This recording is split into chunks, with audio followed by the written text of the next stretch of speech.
যে জিনিস আমার পছন্দ না সে জিনিস কিন্তু আমি কখনো না পারলেও বানানোর চেষ্টাও করি না। তবে কেন জানি আজকে মনে হয়েছে যে এই জিনিসটা একটুখানি বানাই দেখি হয় কিনা। আমি আগে কখনো বানাইনি।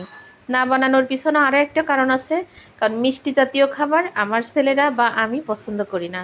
শুধুমাত্র ওর আব্বু পছন্দ করতো, তো দেশে থাকতে তার পছন্দ মতো কিন্তু ওর তারে সবসময় সব কিছু করে দিতাম। সে না চাইলেও কিন্তু প্রত্যেক দিন তার পছন্দের যে কোনো একটা আইটেম, পিঠা বলেন, পায়েস বলেন, আমি কিন্তু কম বেশি তাকে করে খাওয়াইছি। তো আজকে আমি চিন্তা করলাম, কেন জানি না মাথায় আসলো যে হুট করে একটা পুডিং বানাই। কখনো বানায়নি, কিভাবে বানাই তাও জানি না। আর আমার কিন্তু ওই যে ইউটিউব দেখে কখনো কোনো রান্না শেখা লাগেনি বা রান্না করা লাগেনি। আমি নিজ থেকেই যা পারি নিজ থেকেই করি।